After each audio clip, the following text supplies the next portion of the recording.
కానీ బైబిల్లో మొదటి ఆజ్ఞ ఆదామవులకి దేవుడు ఇచ్చిన మొదటి ఆజ్ఞ ఏదైనా తోటలో కనబడతాం. ఏదైనా తోటలో ప్రతి వృక్ష ఫలం తినొచ్చు. అక్కడ విచిత్రమైన సంఘటన ఏంటంటే ప్రతి వృక్ష ఫలం తినొచ్చు, ఒక్క చెట్టు తప్ప కదా, ఏదైనా తినొచ్చు. కానీ అపవాది వచ్చి ఏమన్నాడు అన్నాడు, ఇంకేమన్నాడు మనం చూస్తే డైరెక్ట్గా చూస్తే అక్కడ ఏం చేస్తాడు, నువ్వు ఆ వృక్ష ఫలాన్నే తినమన్నట్లు ప్రేరేపిస్తాడు. మరి మిగతా చెట్లు ఉన్నాయి వాడి జోలికి పోలేదు. ఇంకొక చెట్టు అని చెప్పండి, ఏముంది ఏదంతా రైట్. ఇప్పుడు జీవవృక్ష ఫలం తినమని చెప్పాడా సాతాను చెప్పడా? ఎందుకు జీవవృక్ష ఫలం తింటే ఏమవుతాడు? అక్కడ దాని 3వ అధ్యాయం కదా, వీరు నిరంతరము పాపంలోనే జీవిస్తారని చెప్పేసి దేవుడు ఏం చేశాడు, ఏదైనా జీవవృక్షంకి ఏం చేశాడు, అగ్ని దేవదూత జ్వాలను ఖడ్గజాలను నిలబెట్టాడు, కాపలా పెట్టేశాడు. ఎందుకంటే ఇప్పుడు సాతాను ఉద్దేశం వచ్చాడండి, అంటే ఈ మంచి చెట్లు తింటే సస్తారని ప్రభు చెప్పాడు, సాతాను కూడా తెలుసు. అంటే వాళ్ళు చావడమే ఎవరి ఉద్దేశం? సాతాను ఉద్దేశం. దేవుని ఉద్దేశం మనం బ్రతకడం, దేవుని ఉద్దేశం మనం జీవించడం. దేవుని అసలు కలుగు చేసింది అసలు వాస్తవానికి ఆయనతో మహిమ కొరకు మనం కలుగు చేశాడు. కలుగు చేసినప్పుడు ఆయనతో సహవాసం చేయాలని ఒకవేళ మనం అనుకోవచ్చు. ఒకవేళ ఆ పండు తినకుండా ఉన్నట్లయితే, ఒకవేళ పాపం చేయకుండా ఉన్నట్లయితే ఇంకా ఎంతకాలం జీవించేవాళ్ళు కదా, ఎంతో కాలం ఆధ్యాత్మికంగా భౌతికంగా ఎన్ని సంవత్సరాలు జీవించేవారు. లేకపోతే ఎప్పుడైతే పాపం వచ్చేసిందో, ఈ ఆజ్ఞ మీద వచ్చేసిందో, ఆజ్ఞాత్మికమైన పాపంగా ఏం వేసింది, ఆత్మీయ మరణం వచ్చింది, భౌతికంగా కూడా మరణాన్ని తీసుకొస్తాం. కాబట్టి ఇక్కడ అయితే సాతాను యొక్క ప్లాన్ చాలా భయంకరంగా ఉంది. కానీ అదే ఉద్దేశం, దేవుడు ఏదన్నాడో దాన్నే చేయమనే పరిస్థితి కదా, అదే పరిస్థితి కనుక మనం దినాల్లో మానవ యొక్క స్వభావం కూడా అంతే కదా. చూడండి ఇక్కడ మరి ఆ వృక్షఫలం అది తిన్నాడు, కానీ జీవవృక్ష ఫలాన్ని మాత్రం దాని జోలి సాతాను ప్రేరేపించాల, అది కూడా తీసుకున్నా. అయితే ఈ జీవవృక్ష ఫలము దేవుడు అగ్నిజ్వరం ఖడ్గజ్వరం కాపలా పెట్టి అది 3వ అధ్యాయంలో. మరి తర్వాత చూస్తే ఏదైనా తోట కూడా తర్వాత అది భూమి మీద లేదు, ఏదైనా తోట భూమి మీద లేదు. దేవుడు అది తీసిస్తున్నాడు. ఏదైనా తోట ఒకప్పుడు మనం చూస్తే ఇరాక్ దేశంగా బబులోను ఆ ప్రాంతానికి సంబంధించిన ప్రాంతంలో ఉండేది కదా చూడవచ్చు. అయితే ఇప్పుడు ఆ ప్రాంతం ఏమైంది, దేవుడు దాన్ని తీసుకుని ఇప్పుడు ఎక్కడుంది, ఇప్పుడు ఈ జీవవృక్ష ఎక్కడుంది మనం చెప్పండి, ఇప్పుడు పరలోకంలో ఉంది కదా. పరలోకంలో మనకి ఎక్కడ పడుతుంది, ప్రకటన గ్రంథంలో అక్కడ జీవవృక్ష చెట్టు, ప్రకటన గ్రంథంలో 20 అధ్యాయాలు మనకు కనపడుతుంది అక్కడ. అంటే జీవవృక్ష చెట్టు ఎక్కడికి వెళ్ళిపోయింది చూడండి. ఆదికాండం 2 అధ్యాయాల్లో జీవవృక్షము పరలోకంలో, ప్రకటన గ్రంథం 22వ అధ్యాయం 2వ వచనం. ఆ పట్టణపు రాజు వీధి మధ్యను ప్రవహించుట దూత నాకు చూపెను. ఆ నది యొక్క ఈవలను ఆవలను జీవవృక్షములను అది నెలకు ఫలించు 12 కాపులు కాయించినది. చూసారా, ఆ వృక్షం యొక్క ఆకులు జనములను స్వస్థపరచుటకి వినియోగించడం. అంటే 12 కాపులు కాస్తున్నట్టు, అంటే నెలకు ఒక కాపు. వాస్తవానికి సంవత్సరానికి కాపు కాస్తాయి, లేదా 6 నెలలకు ఒక కాపు ఉంటాయి మనకి తోట పంటలు. అయితే ఇక నెలకు కాపు, 12 నెలలకు 12 కాపులు కాస్తారు ఆ జీవవృక్షం.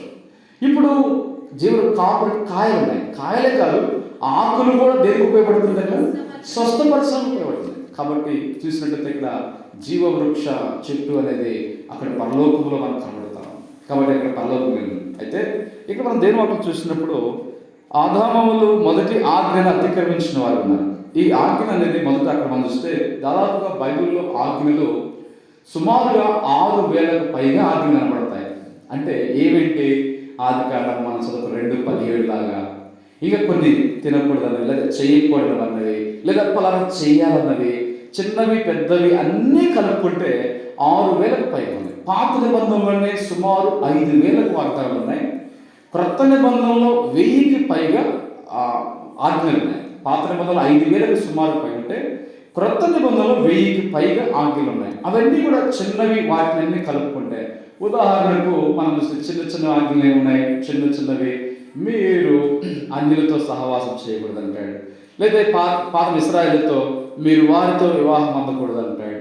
ఇంకా కదా చిన్నవి ఉన్నాయి, మీరు వారి వలె వారి క్రియలు మీరు నేర్చుకోకూడదు అంటాడు, వారితో సహవాసం చేయకూడదు అంటాడు. ఇవి కూడా ఆజ్ఞనే, అది కూడా చిన్న ఆజ్ఞలు. అట్లాగా ఇలాంటి చిన్న ఇలాంటి కలుపుకుంటే ఎన్ని ఉన్నాయి చూడండి. అంటే ద్వితీయోపదేశం నిర్గమ 5 కాండాలను చూస్తే ఎన్ని ఆజ్ఞలు ఉన్నాయి కదా, ఇట్లా చూసుకుంటే చిన్నవి అన్నీ కలిపితే వేలలో ఉన్నాయి. అయితే మనం నిర్గమకాండ 20 మాసం మోషే కాలం వచ్చినప్పుడు 10 ఆజ్ఞలు వచ్చేస్తున్నాయి. అంటే ఇవి ప్రాముఖ్యమైన 10గా ఉన్నాయి. చిన్నవి చూస్తే ఇంకా ఉన్నాయి. అలాంటివన్నీ చిన్న ఎగ్జాంపుల్గా మనం చూసిన చిన్నవన్నీ ఉన్నాయి. ఇప్పుడు ప్రధానమైనవిగా 20 అధ్యాయంలో దేవుడు ప్రధానమైన ఆజ్ఞలు ఇచ్చాడు. ఇవి ప్రధానమైన చెప్పుకోవచ్చు. ఎందుకు ప్రధానమైన చెప్పుకోవచ్చు అంటే, మొట్టమొదటి ఆజ్ఞ ఏంటి? నీ దేవుడైన యెహోవాను నేను తప్ప మీకు వేరొక. అందుకే ఇది దేవునికి సంబంధించిన పదం కాబట్టి కదా, అన్నిటితో సహవాసం చేయకూడదు, బియ్యం పొందకూడదు, వారి క్రియలు నేర్చుకోకూడదు. అంటే అవి కూడా అవసరం, మంచిదే, అవి చిన్న ఆజ్ఞలు. దీనికంటే పెద్దదంటే ఇది నేనే దేవుడును, నేను తప్ప మీకు వేరొక దేవుడు. కాబట్టి ఇలాగ మనం చూస్తే ప్రధానమైనదిగా 10 ఆజ్ఞలు మనకు కనబడుతుంటాయి. 10 ఆజ్ఞలు మనకు కనబడుతాయి. ఈ 20 అధ్యాయంలో మనం చూసినప్పుడు 10 ఆజ్ఞలు మోషే ద్వారా దేవుడు ఇచ్చినాడు ఆ పర్వతం, సీనాయి పర్వతం మీద. విచిత్రమైన సంగతి అంటే తర్వాత కాలంలో సీనాయి పర్వతం మీదే చాలామంది దేశస్తులు, పోపు వారు, అనేకులు కూడా అనేకలు ఏర్పాటు చేసి అంటే ప్రపంచంతో ఐక్యతగా ఉండాలి ఈ మతాలు ఇవన్నీ కూడా. కాబట్టి క్రైస్తత్వం అనేవి అనేక రకరకాలుగా అంతా మరి సమ్మిళితం ఒకటిగా ఉండాలి, ఒకటిగా చేయబడాలని చెప్పేసి వారు ఏం చేశారంటే సీనాయి పర్వతం మీదకే వెళ్ళి ఒక మీటింగ్ పెట్టాలి, అందరూ ఏకమతం అంటే ఏకత్వం ఉండాలి అని అనుకున్నారు. కానీ తర్వాత కొన్ని పరిస్థితులు వచ్చేసినాయి. కానీ అది దేవుడికి అది అంగీకారం కాదు కాబట్టి అది ఏమైపోయిందంటే అది ఫెయిల్ అయిపోతూ వచ్చింది. కాబట్టి ఎక్కడ ఏర్పాటు చేసుకోవాలి? ఎక్కడైతే దేవుడు సీనాయి పర్వతం మీద ఆజ్ఞలు ఇచ్చాడు ఆ పర్వతం మీద వారు ఏర్పాటు చేసుకుని చూశారు. సర్వమతాలు సమానం అని కాన్సెప్ట్ వేరు, అంటే అన్ని మతాలు కూడా సమానమైనట్టుగా. కానీ ప్రభు ఏం చెప్పి స్పష్టంగా చెప్పాడు, నేను తప్ప మీకు వేరే దేవుడు. కనుక వేరే ఏది ఉండకూడదని ప్రభు స్పష్టంగా చెప్పాడు. సీనాయి పర్వతం మీద మోషేకి ఇచ్చిన ఆజ్ఞలు మొదటి ఆజ్ఞది. ఈ 10 ఆజ్ఞలు మనకు కనబడుతూ ఉన్నాయి. అయితే దేవుని వాక్యం మనం 10 ఆజ్ఞలను మనం చూసినప్పుడు దేవునికి కొన్ని సంబంధించి ఉంటాయి కదా. చూడండి, 20 అధ్యాయంలో దేవునికి సంబంధించిన కొన్ని, మనుషులకు సంబంధించిన కొన్ని మనకు కనబడతాయి. వాటిలో మొదటి ఆజ్ఞ మనకు కనబడతాయి. 20 అధ్యాయం నిర్గమకాండము దేవుడు ఆజ్ఞాపించినట్టు మనం చూస్తాం. 20 అధ్యాయము 3వ వచనం నుంచి 2వ వచనం 3వ వచనం నుంచి ఉంటుంది. అది మొదటి ఆజ్ఞ. రెండో ఆజ్ఞ ఏంటి?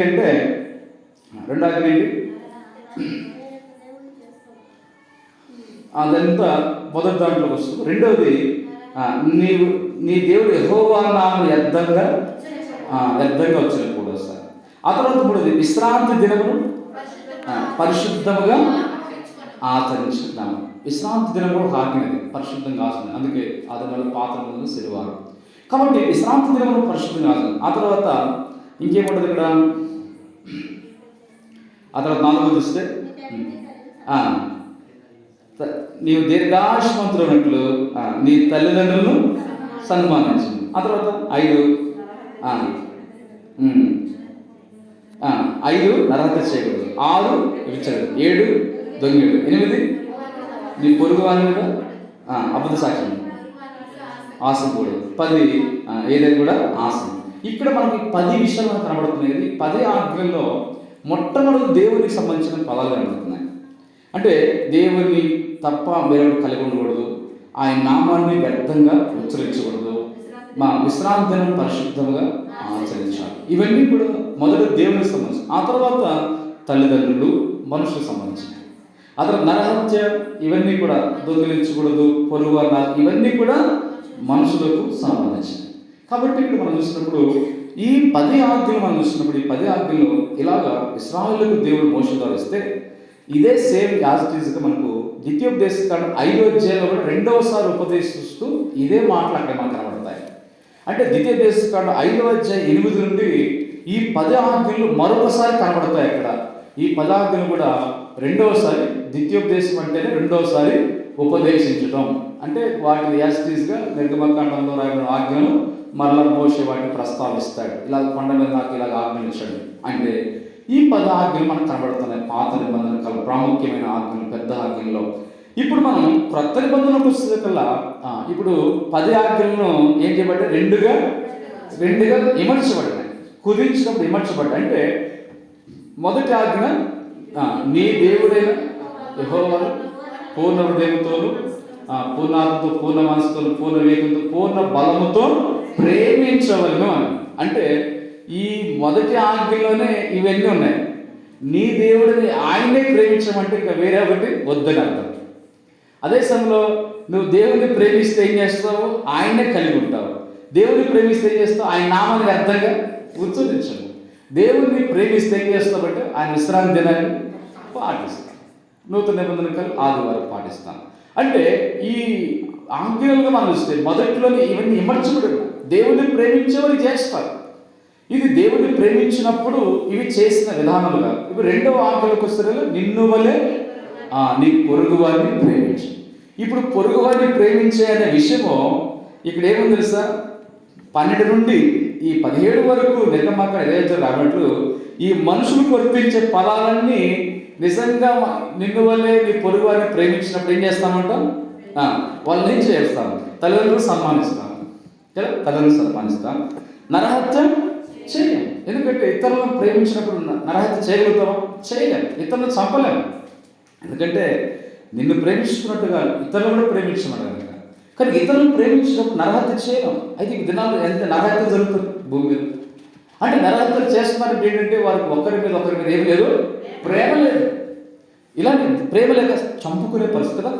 ఇది ఇక్కడ వ్యభిచరించకూడదు, దొంగిలకూడదు, అబద్ధ సాక్ష్యం పలకూడదు, పొరుగు వారి ఇల్లు కానీ వారు ఏది కూడా ఆశించకూడదు. వారు అంటే ఇతరులను ప్రేమించినప్పుడు ఇవన్నీ దాంట్లో ఇవ్వబడి ఉన్నాయి. ఇతరుల హానికరం, ఇతరులు నష్టం చేయమో అది. ఎప్పుడైతే మనం నిన్ను వల్ల నీ పొరుగు వారిని ప్రేమించే 2 ఆజ్ఞలు పాటిస్తాం, ఈ 2 ఆజ్ఞలు ఇవన్నీ కూడా ఇమర్చబడి ఉన్నాయి. కాబట్టి 2 ఆజ్ఞలుగా మనం విమర్శపడి క్రొత్త నిబంధన మనకు ప్రధానమైన, అందుకే యేసు ప్రభువు మా ప్రభుదేవనయ్యా ప్రధానమైన ఆజ్ఞలు ఏంటి కదా, ఆయన పరీక్షించడానికి వస్తారు శాస్త్ర ప్రధాన యాజకుల్లో. కనుక 2 ఆజ్ఞలు వచ్చాయి. అయితే దేవుని బిడ్డలు మనం జ్ఞాపకం చేసుకుంటే ఒక చిన్న ఎగ్జాంపుల్ ఉంటుంటుంది. చేయకూడదు అనే పదవులు మనం చూస్తే ఆజ్ఞలు చాలా ఉన్నాయి. అవన్నీ వేలాది ఆజ్ఞలు ఉన్నాయి. వాటిలో ఒకటి చూస్తే ఇర్మియా గ్రంథంలో మాట చూద్దాం. చూడండి, ఇశ్రాయేలుతో అంటాడు కదా, మీరు వాటిని అభ్యసింపకూడదు అంటాడు. ఆ మాట చూడండి, ఇర్మియా గ్రంథం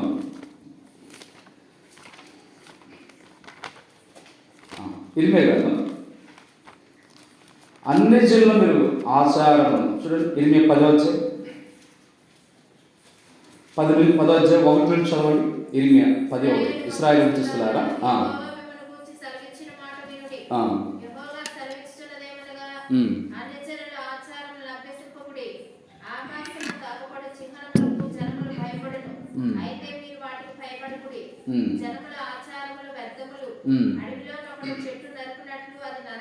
చాలు. ఇక్కడ గమనిస్తే ఇప్పుడు మనకి ఇక్కడ ఆజ్ఞ చెప్పండి. ఇక్కడ అన్ని జనముల ఆచారములను అభ్యసింపకుడి అంటే అర్థమైంది, వాటిని పాటించొద్దు, చేయవద్దు కదా. మనం చూస్తే బస్సులో రాయబడి ఉంటాయి, బస్సులో పొగ త్రాగవద్దు అని అంటారు కదా, త్రాగవద్దు అంటారు. బస్సులు పరిశుభ్రంగా ఉంచాలి. కొన్ని ఉంటాయి, కొన్ని గవర్నమెంట్ ప్రభుత్వాలు కూడా కొన్ని రూల్స్ ఉన్నాయి. అయితే గమనించినప్పుడు తెలంగాణ భాషలో అయితే వాళ్ళు ఏమంటారు తెలుసా? అంటారు, ఏమంటారంటే అన్నం తినరాదు అంటారు.